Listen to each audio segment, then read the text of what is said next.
வணக்கம். செல்வகுமாரின் மாலை வானிலை ஆய்வறிக்கை. அதிகாரப்பூர்வ வானிலை அறிக்கைக்கு இந்திய வானிலை ஆராய்ச்சித்துறை அறிக்கையை பார்க்கவும். 2025 ஜூலை 23 புதன்கிழமை மாலை நிலவர ஆய்வறிக்கை. இந்த அறிக்கையில தென் மாவட்டங்களுக்கு ஆகஸ்ட் 1 மழை பொழிவு கிடைக்க போகிறது என்ற மகிழ்ச்சி தகவலையும், அனைத்து மாவட்டங்களிலும் ஆகஸ்ட் 1 முதல் வெப்பச்சலன இடிமழை பொழிவு தீவிரமடைய போகிறது என்பதையும், ஆகஸ்ட் முதல் வாரத்தில் நல்ல மழைப்பொழிவு தமிழ்நாட்டிலே இடிமழை பொழிவாக கிடைக்க போகிறது என்பதையும், மேற்கு தொடர்ச்சி மலை பகுதிகளில் வரக்கூடிய நாட்களிலே மழை தொடரும் தீவிரமாக இருக்கும் என்பதையும், மேலும் நாடெங்கும் மழைப்பொழிவு எப்படி இருக்கும் என்பதை விரிவாக தெரிவிக்க கடமைப்பட்டிருக்கிறேன். இறுதி வரை கேட்டு பயன்பெற அன்போடு கேட்டுக்கொள்கிறேன். தற்பொழுது வங்கக்கடலில் நீடித்துக் கொண்டிருக்கக்கூடிய காற்று சுழற்சி தொடர்ந்து ஒடிசா கடலோரம் நீடித்துக் கொண்டிருக்கிறது. இது ஒடிசா மேற்கு வங்க கரைக்கு நெருக்கமாக மையமாக கொண்டு நீடித்துக் கொண்டிருக்கிற அதே வேளையில ஹாங்காங் மற்றும் தெற்கு சீனா கரை கடந்து வியட்நாம் மற்றும் தாய்லாந்து வழியாக, லாவோஸ் வழியாக, மியான்மர் வழியாக வங்கக்கடலுக்கு வர இருக்கக்கூடிய வைப்பா புயலின் செயலிழந்த பகுதியும் வங்கக்கடலை இறங்கி தீவிரமடைந்து காற்றழுத்த தாழ்வு பகுதியாக நாளை உருவெடுக்கிறது. நாளை 24ஆம் தேதி காற்றழுத்த தாழ்வு பகுதியாகி 25ஆம் தேதி ஒடிசா சத்தீஸ்கர் வழியாக, மத்திய பிரதேசம் மகாராஷ்டிரா வழியாக, குஜராத் மற்றும் மகாராஷ்டிரா ராஜஸ்தான் வழியாக, உத்தரப்பிரதேசம் மற்றும் இமயமலை ஒட்டிய பகுதிகளுக்கெல்லாம் நிறைய மழைப்பொழிவை கொடுத்து கொண்டு பாகிஸ்தானை நோக்கி நகர இருக்கிறது. இதன் காரணமாக கேரளா வழியாக தென்மேற்கு பருவக்காற்று ஈர்க்கும். தொடர்ந்து பசிபிக் பெருங்கடல் நோக்கி காற்று பயணிக்கிற காரணத்தினாலே கிழக்கு காற்று எதிர்த்து மழைப்பொழிவை கொடுப்பதிலே சற்று வாய்ப்பு, அதாவது கிழக்கு காற்று எதிர்க்கணும், இல்லைன்னா ஏதோ ஒரு காற்று குளிர்விக்கணும். இது பார்த்தீங்கன்னா இன்றைக்கு தெற்கு காற்று லேசா வெப்பமடைந்த காற்று குளிர்காற்று ரெண்டும் இணையறதுக்கு டெல்டாவின் உள்பகுதியில் சாதகம் இல்லை. இதற்காக தெற்கு காற்றை தேடி, இன்னும் சொல்ல போனால் தெற்கு காற்றும் வெப்ப நீராவியும் சந்திக்கும் இடமாகிய தெற்கு டெல்டாவிலே மழை பொழிவு கொடுத்தது. இன்றைக்கு திருத்துறைப்பூண்டி, முத்துப்பேட்டை இடைப்பட்ட பகுதியில் நல்ல மழை பொழிவு கொடுத்திருக்கிறது. இன்றைக்கு சென்னையில விட்டு விட்டு மழை, காலையிலிருந்து அவ்வப்பொழுது விட்டு விட்டு மழை பொழிவு இருந்தது. இதெல்லாம் காரணம் கிழக்கு காற்று லேசாக நுழைய தொடங்கி இருக்கிறது தான். கிழக்கு என்பதை சொல்றதை விட தெற்கு காற்று வங்கக்கடலோரம் உள்ளே நுழைகிறது. இதனாலதான் இனிமேல் வரக்கூடிய நாட்களிலே இந்த தெற்கு காற்று உள்ளே நுழையும். தமிழ்நாட்டின் வங்க கடலோரத்தில் எங்கெல்லாம் வளைவு நெளிவு இருக்கிறதோ அந்த இடத்துல தெற்கு திசையில் இருக்கக்கூடிய கடலோர பகுதியிலிருந்து, அதாவது அதிராமப்பட்டினம், கோடியக்கரை இடைப்பட்ட பகுதி, ராமநாதபுரம் மாவட்டம் தெற்கு கடலோர பகுதி, கன்னியாகுமரி, தூத்துக்குடி மாவட்டத்தில் இருக்கக்கூடிய வளைவான பகுதிகள் தெற்கு பகுதி மற்றும் கடலூர், புதுச்சேரி இடைப்பட்ட பகுதி, அப்படியே பழவேற்காடு உள்ளிட்ட பகுதிகள் எல்லாம் நுழையும் பொழுது மாலை இரவிலே இடிமழை பொழிவை கொடுக்கும். அதன் அடிப்படையில் வங்கக்கடலிலே உருவாகக்கூடிய தாழ்வு பகுதி நாளை உருவானதும் தெற்கு காற்று நுழைவதற்கு சாதகம் ஏற்படும். கிழக்கு நோக்கி பயணித்துக் கொண்டிருக்கூடிய காற்று வங்கக்கடல்ல தாழ்வு பகுதி உருவானதும் வடகிழக்கு நோக்கி மியான்மர் கரையை நோக்கி, பிறகு வங்கதேச கரையை நோக்கி, பிறகு ஒடிசா மேற்கு வங்க கரையை நோக்கி காற்று பயணிக்கும் என்பதனால கொஞ்சம் கொஞ்சமாக தமிழ்நாட்டுக்குள்ளார தெற்கு காற்று நுழையும். தெற்கு காற்று என்பது குளிர்விக்கும் கடற்காற்று என்று நீங்கள் எடுத்துக்கொள்ள வேண்டும். இந்த குளிர்விக்கும் கடற்காற்று நுழைந்தால் மேற்கிலிருந்து வரக்கூடிய நீராவி காற்று குளிர்ந்து மழையாக பொழியும். இன்றைக்கு டெல்டாவில் பார்த்தீங்கன்னா கருமேகம் சூழ்ந்திருக்கும், ஆனா மழை பெய்திருக்காது. தெற்கு டெல்டாவில் மழை பெய்திருக்கும். காரணம், தெற்கு டெல்டா வழியாக தெற்கு காற்று நுழைந்தது, குளிர்விக்கும் காற்று மழையாக மாற்றியது. உள் டெல்டாவிலே மழை மேகங்களை உருவாக்கும் அளவிற்கு மட்டும் தெற்கு காற்று நுழைந்தது, மழையாக மாற்றக்கூடிய அளவிலே குளிர்விக்க முடியவில்லை. தெற்கு டெல்டாவிலே குளிர்வித்தது, மழைப்பொழிவை கொடுத்தது. இதன் காரணமாக வரக்கூடிய நாட்களிலே 25ஆம் தேதி நாளைய மறுநாள் வெள்ளிக்கிழமையிலிருந்து மாலை இரவு இடிமழை பொழிவு ஆங்காங்கே அனைத்து மாவட்டங்களுக்கும் கிடைக்கும். ஆங்காங்கே ஒதுக்குதலுடன், பரவலாக பெரும்பாலான இடங்கள்ல ஒதுக்குதல் இருக்கும். ஆங்காங்கே 25ஆம் தேதியிலிருந்து மழை பொழிவு கொடுக்கும். மேற்கு தொடர்ச்சி மலையில தொடர்ந்து தென்மேற்கு பருவக்காற்று நுழையும்.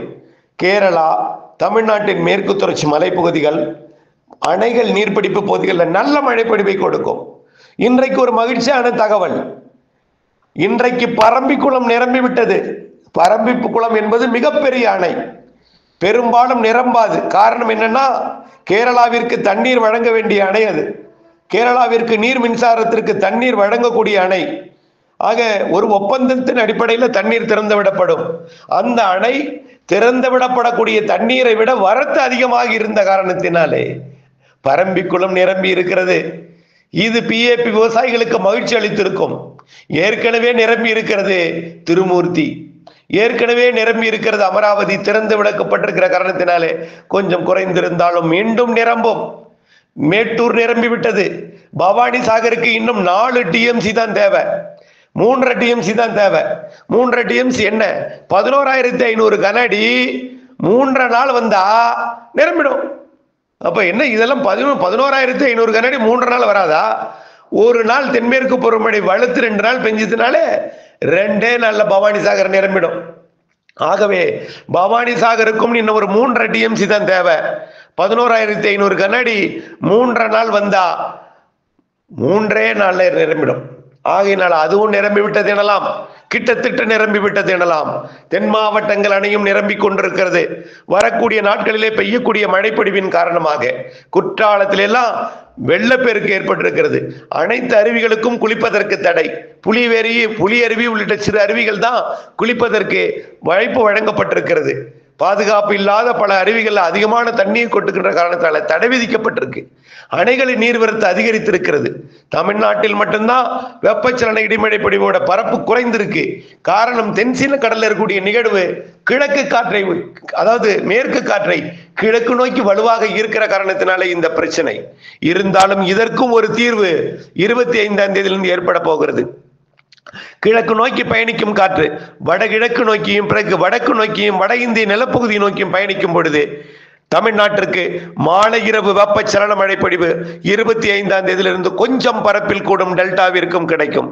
கவலையை விடுங்கள், 28ஆம் தேதிக்கு மேல முற்றிலுமாக தென்மேற்கு பருவமழை தீவிரம் குறையும்.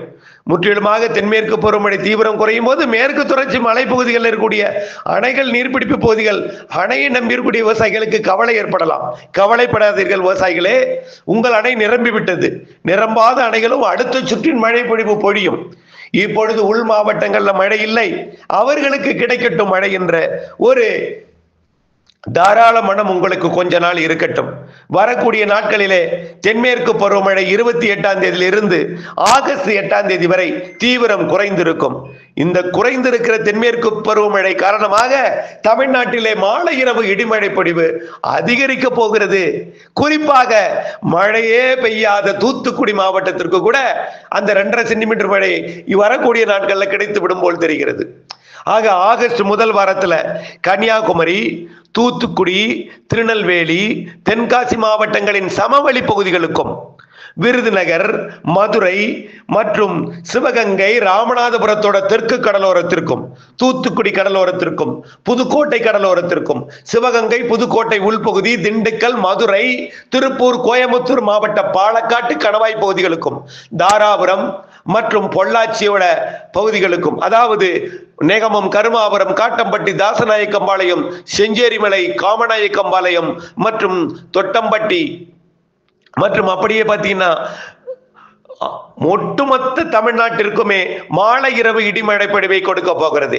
ஈரோடு மாவட்ட உள்பகுதி, கோயம்புத்தூர் மாவட்ட மாநகர பகுதி, அதே போல பல்லடம், காங்கயம், வெள்ளக்கோயில், பொங்கலூர், அரவக்குறிச்சி, கரூர், தென்னிலை மற்றும் ஈரோடு மாவட்டத்தோட மொடக்குறிச்சி மற்றும் அரச்சலூர் உள்ளிட்ட பகுதிகளுக்கும், ஈரோட்டிற்கும், அனைத்து மாவட்டங்களுக்கும் என்று சொல்லும் அளவிற்கு திருச்சி, மணப்பாறை, திண்டுக்கல், ஒட்டஞ்சத்திரம், பழனி மற்றும் அப்படியே தோகைமலை, கரூர், அப்படியே உள்ளே அனைத்து புதுக்கோட்டை உள்ளிட்ட மாவட்டங்களுக்கும், திருச்சி மாவட்டத்திற்கும், டெல்டாவின் உள்பகுதிகளுக்கும், அனைத்து டெல்டா பகுதிகளுக்குமே, அரியலூர், பெரம்பலூர், கடலூர், காரைக்கால் மற்றும் கடலூர், சேலம், தர்மபுரி, கிருஷ்ணகிரி மற்றும் ஈரோடு, அப்படியே பார்த்தீங்கன்னா நாமக்கல், சேலம், அப்படியே திருப்பத்தூர், வேலூர், ராணிப்பேட்டை, சென்னை, திருவள்ளூர், காஞ்சிபுரம், செங்கல்பட்டு, கள்ளக்குறிச்சி, விழுப்புரம், கடலூர், புதுச்சேரி என்று அனைத்து மாவட்டங்களுக்குமே மழைப்பொழிவை ஆகஸ்ட் 1ஆம் தேதியிலிருந்து கொடுக்க போகிறது. ஒன்று ஒதுக்கினால் 2ஆம் தேதி பெய்யும், 2ஆம் தேதி ஒதுக்கினால் 3ஆம் தேதி பெய்யும். பெய்ய போவது தமிழ்நாட்டின் உள் மாவட்டங்களுக்கான மழை என்பதை நீங்கள் புரிந்து கொள்ள வேண்டும். பெய்ய போவது தமிழ்நாட்டின் உள் மாவட்டங்களுக்கான மழை என்பதை புரிந்து கொள்ள வேண்டும். தென்மேற்கு பருவமழை தீவிரம் குறையும் பொழுது தமிழ்நாட்டிலே உள் மாவட்டங்களிலே மழை பொழிவு கொடுக்கும் என்பது உங்களுக்கெல்லாம் அறிந்த ஒன்றுதான். தென்மேற்கு பருவக்காற்று குறையும் பொழுது வெயிலும் அதிகரிக்கும், மாலை இரவு இடிமழை பொழிவும் அதிகரிக்கும். ஆடி பெருக்கென்று ஆற்றிலே தண்ணீர் வரத்து இருக்கும், ஆனால் மாலை இரவு இடிமழை பொழிவு இருக்கும், பகலிலே வெயில் கூடுதலாக இருக்கும். ஆகஸ்ட் முதல் வாரத்தில் கொடுக்கக்கூடிய தென்மேற்கு பருவமழை, அது ஆகஸ்ட் முதல் வாரத்தில் கொடுக்கக்கூடிய மாலை இரவு வெப்பச்சலன மழைக்கு பிறகு ஆகஸ்ட் 8ஆம் தேதிக்கு மேல் காற்றழுத்த தாழ்வு நிலைகள் பகுதிகள் உருவாகி தென்மேற்கு பருவமழையை தீவிரப்படுத்தும். ஆகவே உள் மாவட்டங்களில் மழை இல்லை என்று வேதனைப்பட்டுக் கொண்டிருக்கக்கூடிய அனைத்து மாவட்ட மக்களுக்கும் ஒரு வரப்பிரசாதமாக தென்மேற்கு பருவமழை குறைந்து வெப்பச்சலன இடிமழை பொழிவையும், முற்பகல் வெயிலையும், பிற்பகல் மாலை இரவு இடிமழை பொழிவையும் பரவலாக கொடுக்க போகிறேன் என்கின்ற ஒரு மகிழ்ச்சியான தகவலை அறிவிக்க கடமைப்பட்டிருக்கிறேன். வரக்கூடிய வானிலை அறிக்கையுடன் இணைந்திருங்கள். திட்டமிட்ட வேளாண்மைக்கு அப்டேட்ஸுடன் இணைந்திருந்து மழை எறிந்து, வானிலை எறிந்து, திட்டமிட்ட வேளாண்மை செய்து லாபம் அடைந்திட அன்போடு கேட்டுக்கொள்கிறேன். நன்றி.